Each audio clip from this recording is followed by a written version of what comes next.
से ना रुके हम, मर्जी से चले हम, बादल सा गरजे हम, सावन सा बरसे हम, सूरज सा चमके हम, स्कूल चले हम। Good morning students, welcome in NSQFIT classes. आज हम यूनिट सेकंड के क्वेश्चन आंसर सॉल्व करने जा रहे हैं। जो यूनिट सेकंड है बेसिकली ये हमारा स्प्रेडशीट से रिगार्डिंग है कि स्प्रेडशीट क्या होती है और उसी से रिगार्डिंग हमारे ये क्वेश्चन आंसर्स हैं। तो स्टूडेंट्स ये आपके एग्जाम में बहुत हेल्पफुल होने वाले हैं क्वेश्चंस, तो प्लीज़ आप चैनल्स को सब्सक्राइब करिए और शेयर करिए ताकि आपको जो लेटेस्ट वीडियोज़ हैं वो आपके लिंक में आ सकें और आप आसानी से उसको रीड कर सकें। नाउ अब हम क्वेश्चन आंसर स्टार्ट करते हैं। तो जो पहला क्वेश्चन है उसमें क्या है कि स्प्रेडशीट में इनमें से निम्नलिखित में से डेटा एनालिसिस का जो टूल है वो किसे माना जाता है? कंसोलिडेटेड डेटा, गोल सीक, सब टोटल या ऑल ऑफ द अबोव? तो आंसर क्या आ जाएगा? ऑल ऑफ द अबोव, क्योंकि ये सारे जितने भी टूल्स हैं that is a part of data analysis. Second one question, इनमें से कौन सा एनालिसिस टूल्स नहीं है? MS Access, MS Excel, Open Office spreadsheet या नन ऑफ द अबोव? तो ये जितने भी टूल्स हैं, MS एक्सेस लगा लो या एक्सेल या ओपन ऑफिस स्प्रेडशीट, तो all that is a part of data analysis. तो ये दो क्वेश्चंस यूज हो गए स्टूडेंट्स। इसी तरीके से अब नेक्स्ट वन क्वेश्चन है, लिब्रे ऑफिस कैल्क का उपयोग निम्नलिखित में से कौन सा ऑपरेशन किया जा सकता है? स्टोर एंड मैनिपुलेट डेटा, की डेटा को स्टोर कर सकते हैं, रिट्रीव कर सकते हैं, create graphical representation of data, charts बना सकते हैं, एनालिसिस कर सकते हैं। तो ये तीनों ऑप्शंस बेसिकली इसमें ट्रू हैं। तीनों में से कोई भी ऑप्शन आपके पास क्या है कि तीनों ऑप्शन क्या हो गए? True. Next one, fourth number, Calc में स्प्रेडशीट फाइल का एक्सटेंशन क्या है? मतलब जो ये सॉफ्टवेयर है स्प्रेडशीट, इसका एक्सटेंशन क्या है? .obd, .odb, .odt, .odg या .ods? तो करेक्ट ऑप्शन इज ODS। ठीक है, तो नेक्स्ट क्वेश्चन में आते हैं। क्वेश्चन नंबर 5, कंसोलिडेट का उपयोग करते समय डिफॉल्ट फंक्शन कौन सा है? मतलब जो कंसोलिडेट है उसमें डिफॉल्ट फंक्शन कौन सा यूज होता है? एवरेज, सम, मैक्स या count? Then correct answer is sum, कि जब भी हम कंसोलिडेट यूज करते हैं तो डिफॉल्ट फंक्शन कौन सा यूज हो जाएगा? सम। नेक्स्ट वन, 6 नंबर, ग्रुप द्वारा कॉलम में समरी फंक्शंस को लागू करने के लिए डैश टूल का उपयोग किया जाता है। मतलब ग्रुप कॉलम में समरी फंक्शंस को अगर हम अप्लाई करते हैं तो कौन सा टूल यूज होगा? Consolidate functions, group and outline, what if analysis and सब टोटल? तो correct answer is groups and outline. मतलब जी जो बोल्ड आंसर्स हैं that is a correct answers हैं। नेक्स्ट वन, 7 नंबर, इनपुट बदलते समय आउटपुट का अनुमान लगाने के लिए किस टूल का उपयोग किया जाता है? Consolidate function, what if analysis, goal seek? मतलब कंसोलिडेट डेटा को कलेक्ट इकट्ठा करने का काम करता है। व्हाट इफ सिनारियो का मीनिंग क्या होता है कि ये आपके पास कि एक कंडीशंस अप्लाई करता है कि क्या आउटपुट आपको यूज करना है। गोल सीक टारगेट चेंज करता है। और next one is all of the above. तो कौन सा आंसर करेक्ट हो गया? What if scenarios. Next one, output what if analysis में डिस्प्ले क्या होता है? In the same cell, drop down list, both A and B and none of the above? तो correct answer is the in the same cell, कि उसी cell में आप उसका आउटपुट यूज कर सकते हैं। Next one, absolute cell referencing में कौन सा मतलब कौन सा उदाहरण है? जब भी एब्सोल्यूट यूज करते हैं तो एब्सोल्यूट में रो और कॉलम दोनों को फिक्स किया जाता है, और फिक्स करने के लिए कभी भी रो या कॉलम को फिक्स करना तो डॉलर सिंबल का यूज किया जाएगा। तो क्या लगाओगे? $C $5, that is the correct answer.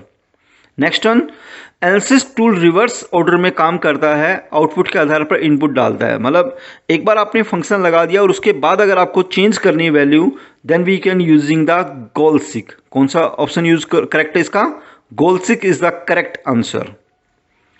Next one questions true और फॉल्स हैं। अब ट्रू और फॉल्स में क्या ऑप्शन है? जैसे कंसोलिडेट फंक्शन का उपयोग दो या अधिक सीट की जानकारी को कंबाइन करने के लिए किया जाता है। तो कंसोलिडेट का मीनिंग भी यही है कि दो से ज़्यादा सीट को अगर हमें इकट्ठा करना है then using the consolidate. True. Consolidate function का उपयोग डाटा को देखने और तुलना करने के लिए नहीं किया जा सकता है। किया जा सकता है तो ये क्या हो जाएगा? फॉल्स। सोर्स डेटा से लिंक की जांच की जाती है। यदि सोर्स डेटा में कोई परिवर्तन किया गया हो तो टारगेट शीट को अपडेट कर दिया जाता है। Then answer will be true. Calc में सब टोटल का उपयोग सॉर्टिंग के लिए फिल्टर डेटा का उपयोग करने की आवश्यकता है। मतलब जब भी आप कैलकुलेट में सब टोटल करते हैं तो पहले डेटा को सॉर्ट करना पड़ेगा और उसके बाद आप निकाल सकते हैं, तो क्या हो जाएगा फॉल्स। सब टोटल टूल सभी कॉलम के लिए एक प्रकार की समरी फंक्शंस का उपयोग कर सकते हैं, आंसर इज ट्रू।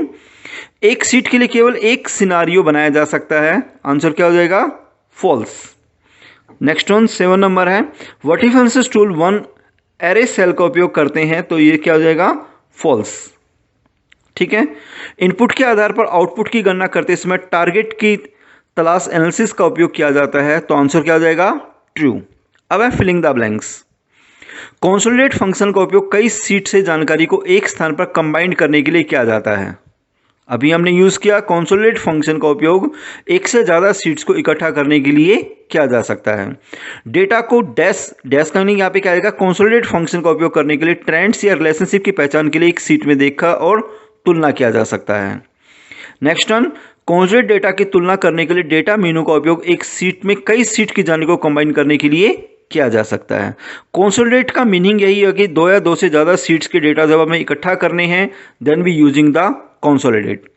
कैल्क में सब टोटल टूल ग्रुप को ऑटोमेटिकली रूप से बनाता है और ग्रुपिंग डेटा का कार्य करता है। यानी कैल्क में डैश कौन सा टूल काम करेगा ऑटोमेटिकली ग्रुप बनाने के लिए, सब टोटल। बदलती परिस्थितियों के आधार पर विभिन्न ऑप्शंस का पता लगाने और तुलना करने के लिए किसका यूज किया जाता है, what if scenario. What if tools what if questions के लिए प्लानिंग टूल है, मतलब व्हाट इफ टूल जो है व्हाट इफ क्वेश्चंस के लिए किसका टूल काम करता है, प्लानिंग टूल का काम करता है।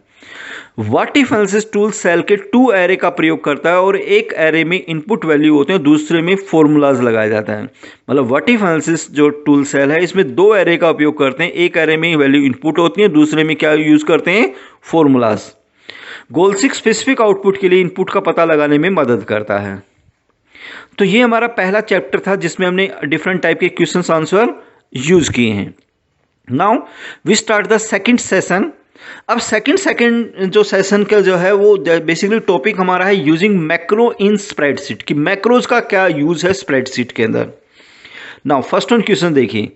अब मैक्रो के बारे में आप सब फैमिलियर हैं कि मैक्रो का मीनिंग क्या होता है, कि आप जब रिकॉर्ड्स कलेक्ट करते चले जाते हैं, मतलब जो रिकॉर्डिंग करते हैं, जो भी की आप प्रेस करते हैं वो सब चीजें रिकॉर्ड होती चली जाती हैं, तो that is called a macro, कि हम उसको जब चाहे जब प्ले कर सकते हैं। तो जो मीनू किस मीनू बार में आपके पास ये ऑप्शन, यानी मीनू बार में डैश ऑप्शन में मैक्रो रिकॉर्डिंग को अनेबल किया जा सकता है, तो कौन सा ऑप्शन आएगा टूल्स। मतलब मीनू बार में टूल्स ऑप्शन में मैक्रो को रिकॉर्डिंग को अनेबल किया जा सकता है। इनमें से कौन सा मैक्रो का इनवैलिड नेम है, ठीक है, तो मैक्रो नेम के बीच में स्पेस नहीं आएगा। मैक्रो नेम के बीच में क्या नहीं आ सकता, स्पेस। तो कहीं भी अगर स्पेस गिवन है तो वो ऑप्शन क्या हो जाएगा, इनकरेक्ट हो जाएगा, इनवैलिड हो जाएगा। तो इसमें सेकंड ऑप्शन है फॉर्मेट वर्ड, जिसमें क्या लगा हुआ है स्पेस। नेक्स्ट वन, निम्नलिखित में से किस लाइब्रेरी में प्री रिकॉर्डेड के लिए मैक्रो के साथ मॉड्यूल है और उन्हें बदलना नहीं चाहिए, तो कौन सा ऑप्शन आ जाएगा, माई मैक्रो। नेक्स्ट वन, निम्नलिखित में इस पहचानने के लिए प्रोग्रामिंग लैंग्वेज को कौन सी लैंग्वेज है, मतलब प्रोग्रामिंग लैंग्वेज निम्नलिखित में कौन सी है। कैल्क एक सॉफ्टवेयर हो गया, basic is the programming language, बाकी सारे सॉफ्टवेयर हैं, ये क्या हो गया आपके पास प्रोग्रामिंग लैंग्वेज हो गई। आईडीई मॉड्यूल को डैश प्रेस कर एग्जीक्यूट किया जा सकता है, जो आईडीई मॉड्यूल है उसके लिए क्या चलाओगे, F5, ठीक है। नेक्स्ट वन, निम्नलिखित में से कौन सा मैक्रो का डिफॉल्ट नेम है, तो बाय डिफॉल्ट जो मैक्रो का नेम होता है that is a macro 1। Clear हो गया स्टूडेंट। नेक्स्ट वन है filling the blanks. Filling the blanks में स्टैंडर्ड लाइब्रेरी, मतलब स्टैंडर्ड लाइब्रेरी स्वचालित रूप से लोडेड है जब डॉक्यूमेंट खोला गया है, मतलब जो स्टैंडर्ड लाइब्रेरी हो पहले से ही लोडेड होती है जब डॉक्यूमेंट आप ओपन करते हैं। आईडीई का एक्चुअल मीनिंग क्या, integrated development environment, integrated development environment है। एक फंक्शन के रूप में मैक्रो आर्गुमेंट वैल्यू को एक्सेप्ट और रिजल्ट रिटर्न करने में सक्षम है, मतलब किसी फंक्शन के रूप में मैक्रो वैल्यू को एक्सेप्ट करने में और रिटर्न करने में सक्षम है। मैक्रो लाइब्रेरी हमें एक मॉड्यूल को ऐड और डिलीट करने की अनुमति देता है। मैक्रो का कोड सबसे शुरू होता है और उसके बाद मैक्रो नाम से शुरू होता है, एंड सबसे समाप्त हो जाता है। मतलब मैक्रो का जो कोड किससे स्टार्ट होता है, सबसे शुरू होता है, उसके बाद मैक्रो नाम से, यानी सबके साथ macro name and then close with the end sub. डिफॉल्ट रूप से एक मैक्रो को स्टैंडर्ड लाइब्रेरी में सेव किया जा सकता है। ठीक है। नेक्स्ट वन, ट्रू और फॉल्स। मैक्रो एक निर्देश को एग्जीक्यूट करने वाले निर्देशों का एक समूह है। ट्रू हो गया।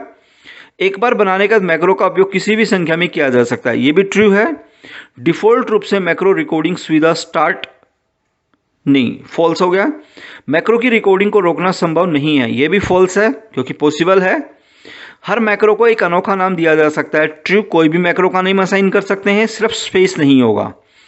एक बार बनाया गया मैक्रो बाद में एडिट किया जा सकता है, बिल्कुल ट्रू है क्योंकि आप प्रोग्रामिंग लैंग्वेज की अगर नॉलेज है तो एक बार मैक्रो को बनाने के बाद मैक्रो को आप चेंज भी कर सकते हैं।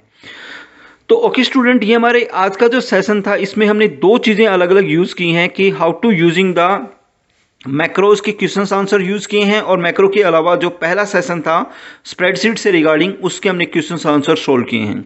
तो प्लीज़ इन क्वेश्चन आंसर्स को आप ध्यान से करें, और ध्यान से करने के अलावा आप बेसिकली इनको याद भी रखें, नोट डाउन भी कर लें जो क्वेश्चन आंसर्स हैं, और दूसरा आप अपने फ्रेंड सर्कल में इन क्वेश्चन आंसर को शेयर भी कर सकते हैं। तो okay, that is our question answer session unit second.